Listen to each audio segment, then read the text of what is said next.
Eu sempre digo que a primeira igreja batista de Itabuna, a primeira igreja batista de Ilhéus e a igreja batista de Teosópolis, da qual eu fui membro há alguns anos, e onde eu também me converti, me batizei,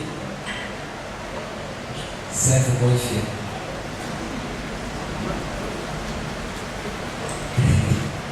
Saiu de Ilhéus,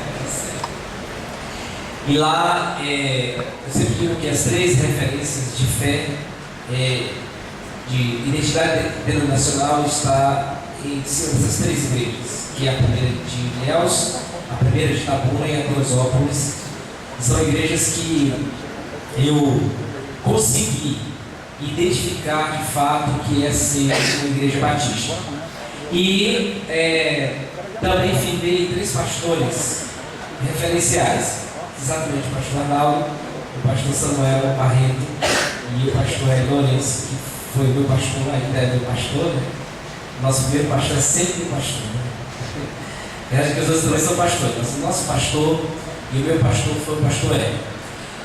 E nós temos assim uma grande responsabilidade como igrejas batistas de mantermos essa visão.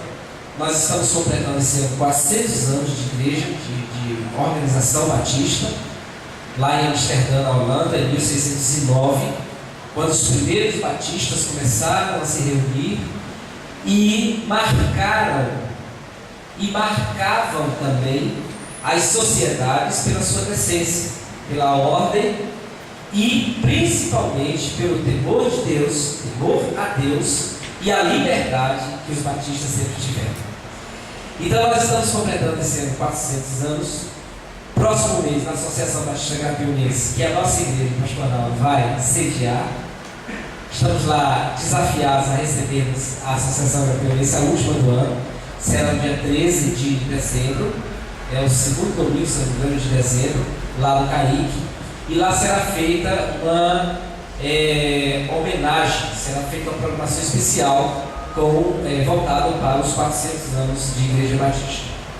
Então, como eu falei domingo passado na nossa igreja, na Ebenezer, ser batista, ser igreja batista é respeito, é honestidade, é hombridade, é moral, porque as igrejas batistas têm mantido realmente essa postura. Mas nós temos, não sei se os irmãos se incomodam, eu vou tirar o microfone. Bom, pastor, o senhor selfie, bom mesmo. Então, as igrejas batistas, elas se esforçam muito para que nós possamos manter a nossa identidade. Mas eu quero nessa noite compartilhar com os irmãos o fato que aconteceu há alguns anos atrás, cerca de 2000 anos atrás, quando Jesus estava conversando com os discípulos, estava ali dialogando com os discípulos a respeito dos sinais que os fariseus e tanto fariseus cobravam sinais dos céus, e também Herodes. Jesus fala depois no site sobre o fermento dos fariseus, o fermento de Herodes. Mas que tipo de sinal é esse? Era aquele que os discípulos cobravam, melhor, as pessoas cobravam, mais especialmente os fariseus cobravam, e que nós estamos hoje também vendo muitas pessoas pedindo sinal do céu. Eu quero que cada um abra sua Bíblia no livro de Marcos. Eu vou pedir que, se for possível, o pessoal se não pode abrir o microfone, porque eu um pouco me para, e se pudesse abrir mais, aumentar mais, eu agradeço, porque eu controlo aqui. Isso, muito bem. Bom, certo. Então, o texto de Marcos, está escrito aí no livro de Marcos, do Evangelho de São Marcos, ou de Marcos, não sei como é que está a sua versão. O texto do capítulo 8, versículo 14 a 21 diz assim: os discípulos se esqueceram de levar pão e no barco não tinham consigo senão um som. Preveniu-se Jesus, dizendo: olhai, guardai-vos no fermento dos fariseus e no fermento de Herodes. Eles arrazoavam ou raciocinavam entre si, dizendo: é porque não temos pão. Jesus, conhecendo o seu argumento, lhes perguntou: por que arrazoais ou raciocinais sobre o que o não tendes pão? Ainda não considerastes, nem compreendestes? Tendes o coração endurecido? Tendo olhos, não vedes, e ouvidos, não ouvis? Não vos lembrais? Quando parti os 5 pães entre os 5.000, quantos cestos cheios de pedaços levantaste? Responderam-lhe: 12. E quando parti os 7 pães para os 4.000, quantos cestos de pedaços levantastes? Responderam: 7. Ele lhes disse: não entendeis ainda? Eu confesso aos irmãos que eu vivo assim, às vezes, muito agoniado com certas coisas que nós estamos vendo, que vem acontecendo, em nome de Deus, em nome da igreja, em nome de uma fé, em nome de uma unção, em nome de uma proposta de igreja, em nome de um modelo de igreja, em nome de números, em nome de quantidade, de mídia, de poder, de dinheiro.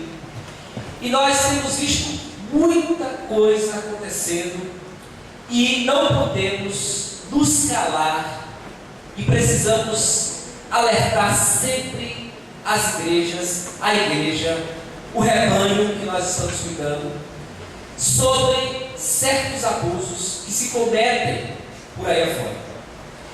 Naquela época, quando Jesus conversava com os discípulos, quando Jesus estava sendo ali, de certa maneira, pressionado, perseguido pelos fariseus, como sempre foi perseguido, ele fala sobre a grande questão que aí se encontra, que é exatamente sobre o problema do fermento dos fariseus.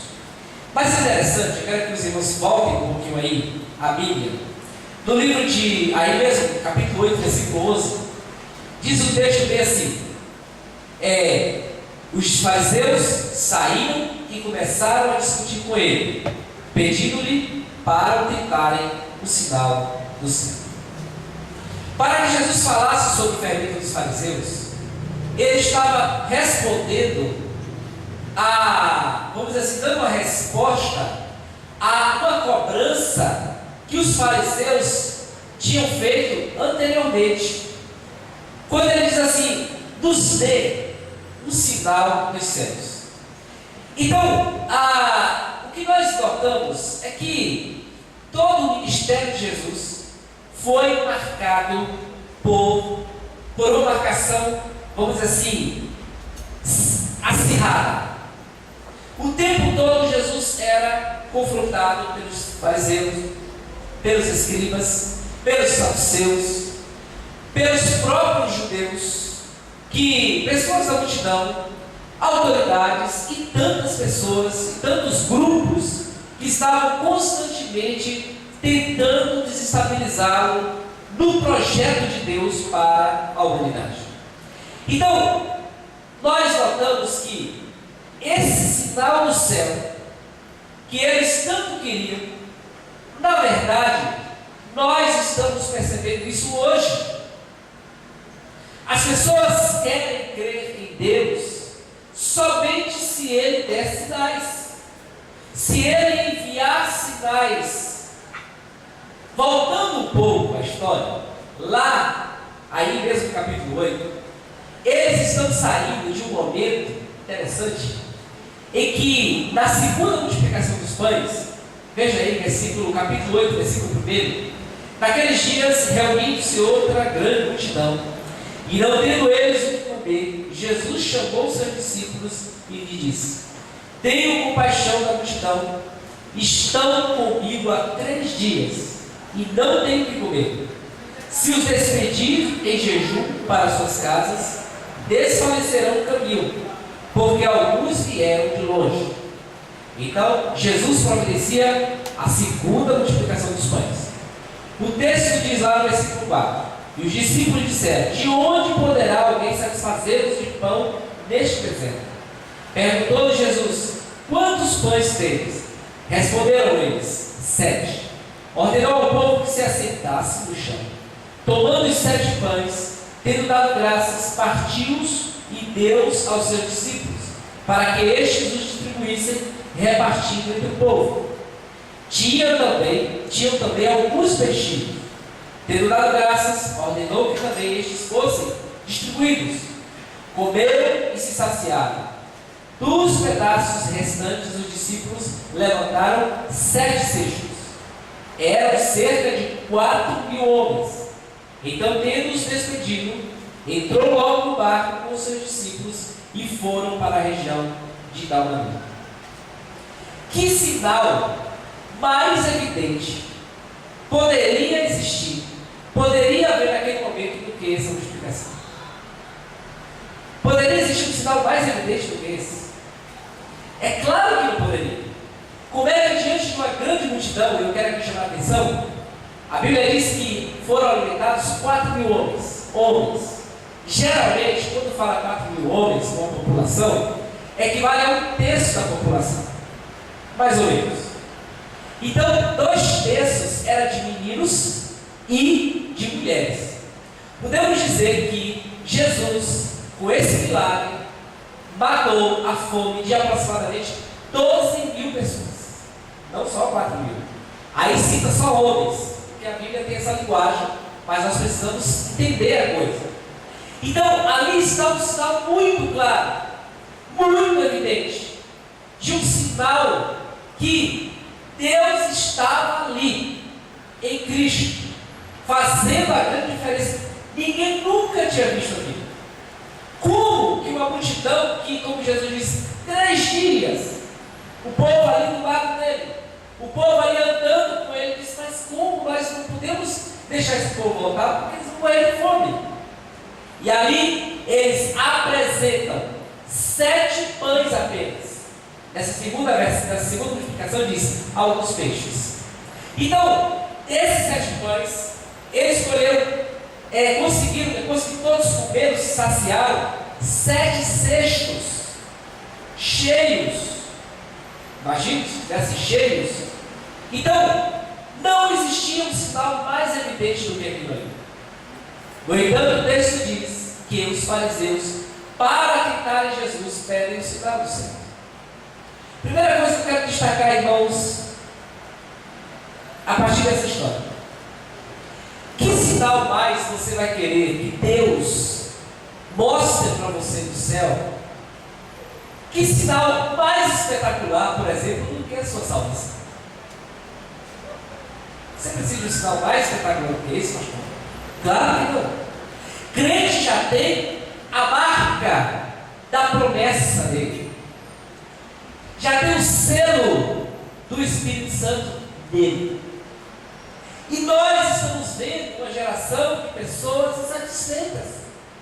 Deus eu cobro, Deus eu determino, Deus eu não aceito.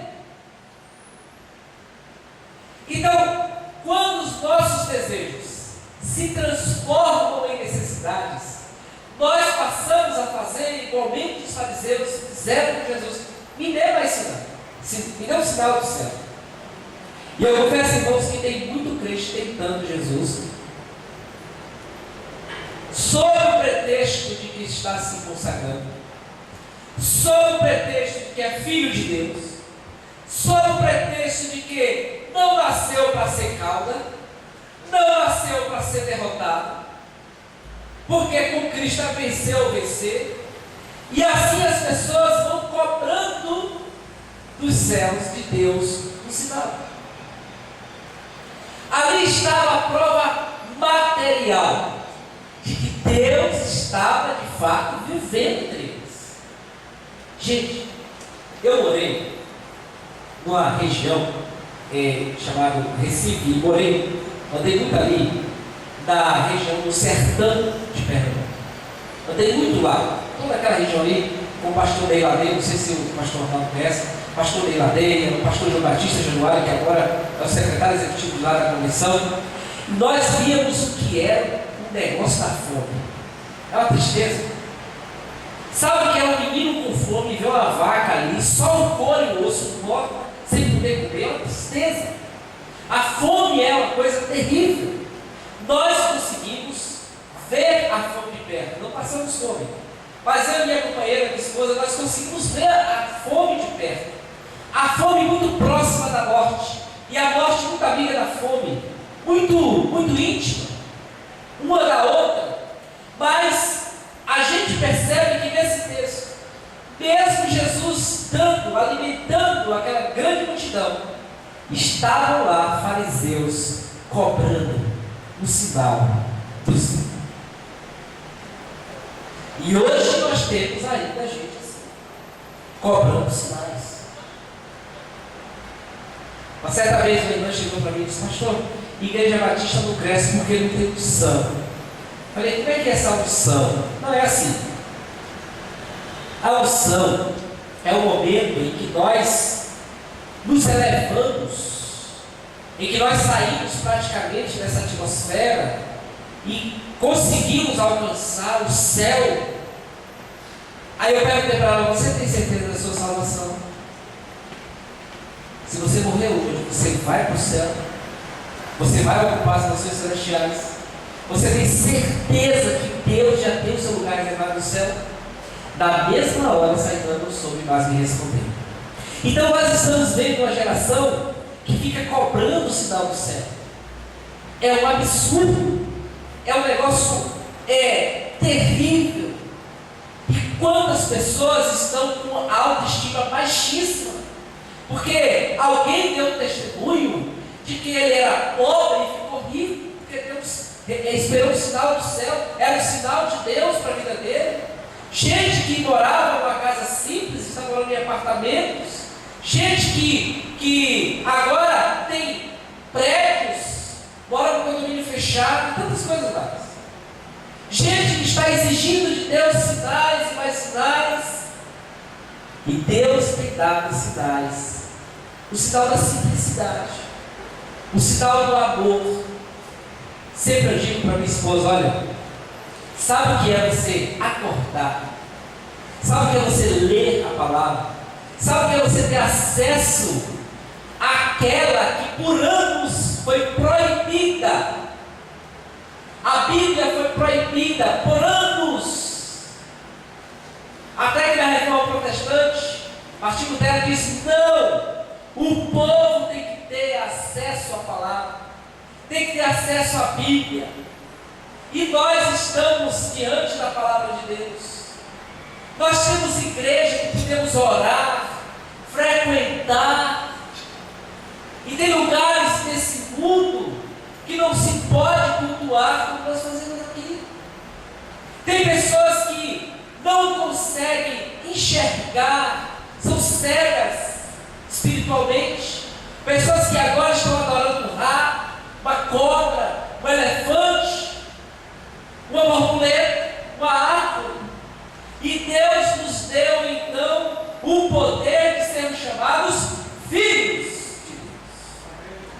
Tem sinal melhor do que isso? Para que você quer sinal? Para que você fica em igreja pedindo sinal? Eu sempre gosto de dizer o seguinte: não, da Ebenezer, minha igreja é Ebenezer. Bem, eu tenho que dar assistência à minha igreja. Bem, eu tenho que valorizar a minha igreja. Como é que funciona o culto de oração? Assim. Como é que funciona a escola bíblica? Assim.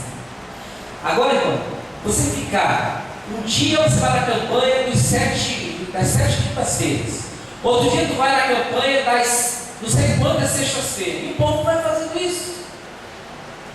Não, mas eu quero uma bênção, irmão. Se Deus quer te dar a bênção, Ele te dá agora. Ore a Deus. Mas nós estamos vendo uma geração, irmãos, e olha, esse poder de mídia é uma coisa impressionante. A televisão consegue criar, roubar de nós, das pessoas, o poder de julgar. Jesus falou certa vez: erram por não conhecer as Escrituras e nem o poder de Deus. Então, ali estavam os fariseus cobrando de Jesus, exigindo dele o sinal dos céus.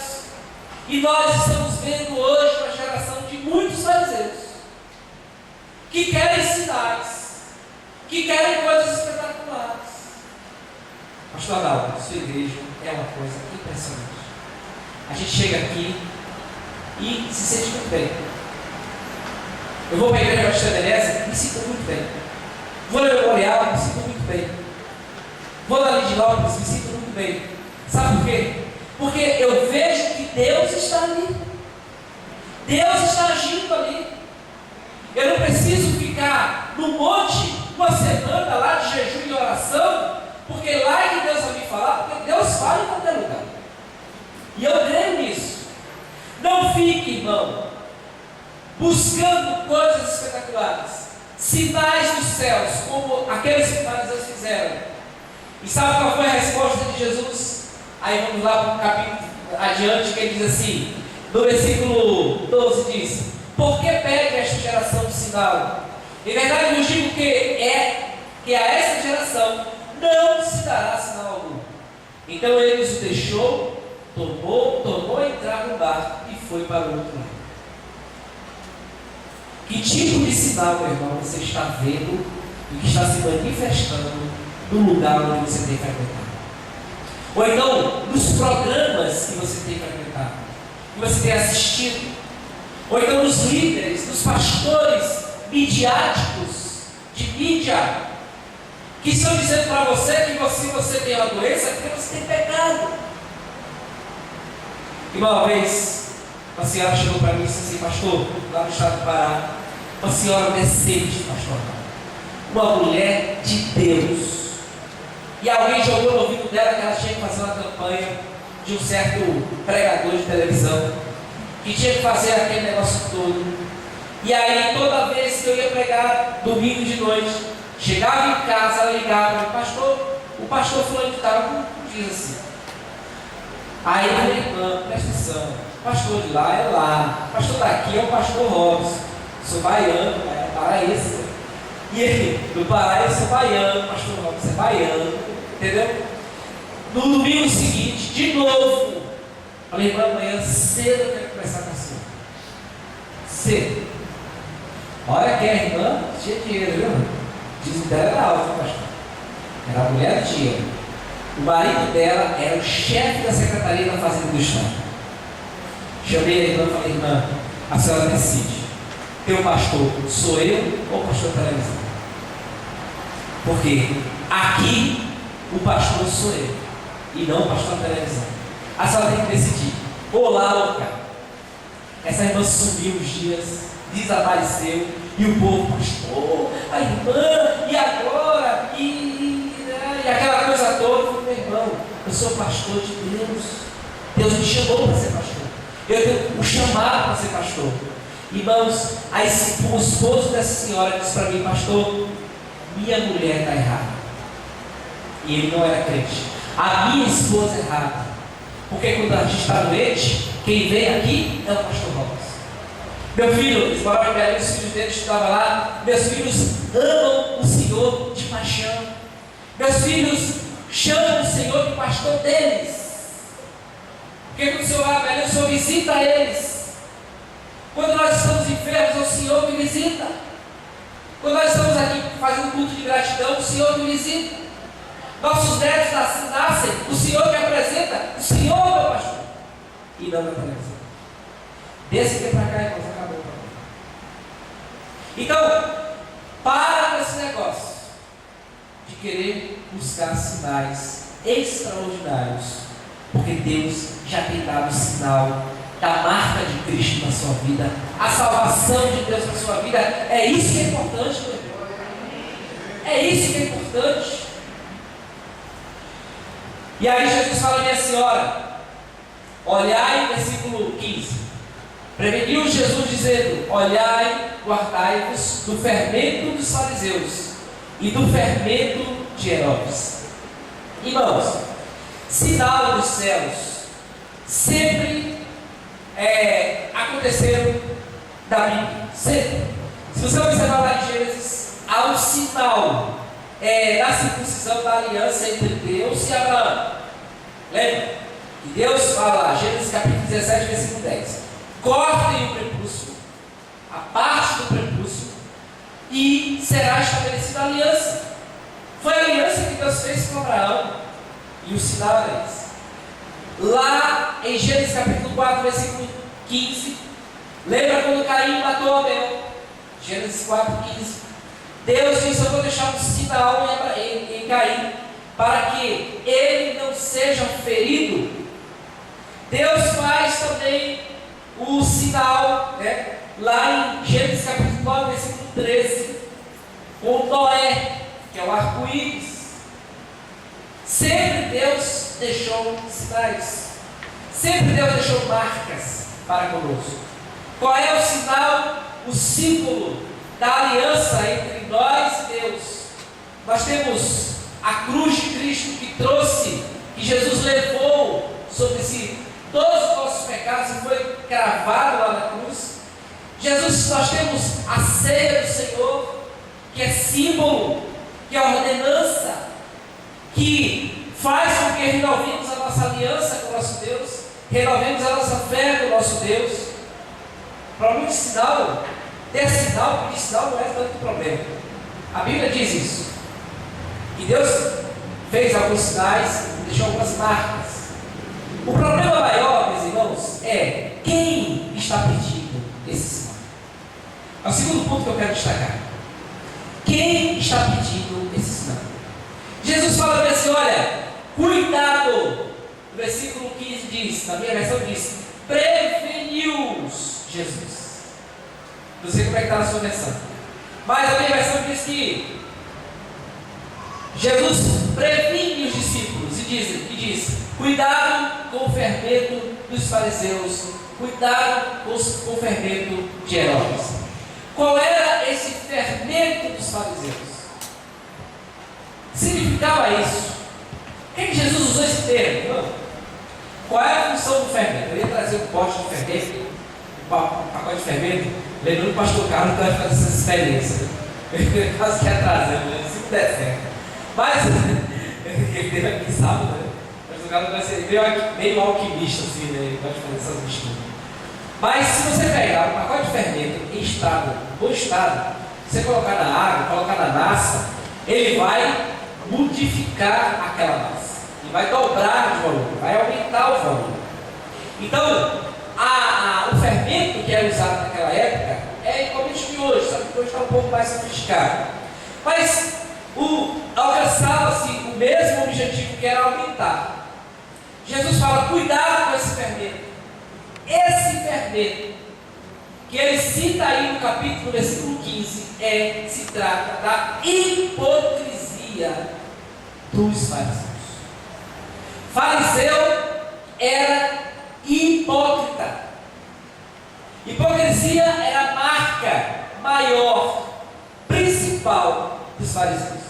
Jesus, como diz lá no sertão, foi o único cabra macho que disse para eles: vocês são falsos, mentirosos, hipócritas, porque vocês atravessam um mar para alcançar alguém, mas não movem um dedinho para carregar, para levar as cargas.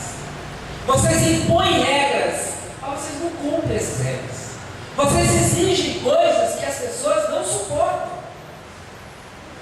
Então, o problema é que hoje os que estão pedindo sinais dos céus estão como muitos fariseus.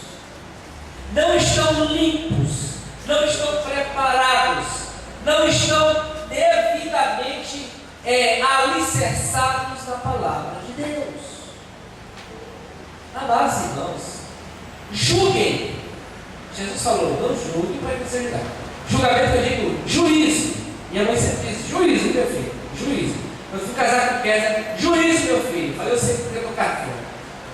Então, julgue, no sentido de você pesar as coisas, medir as coisas. Sempre gosto de dizer que a Bíblia é um filtro. O filtro do crente é a Bíblia.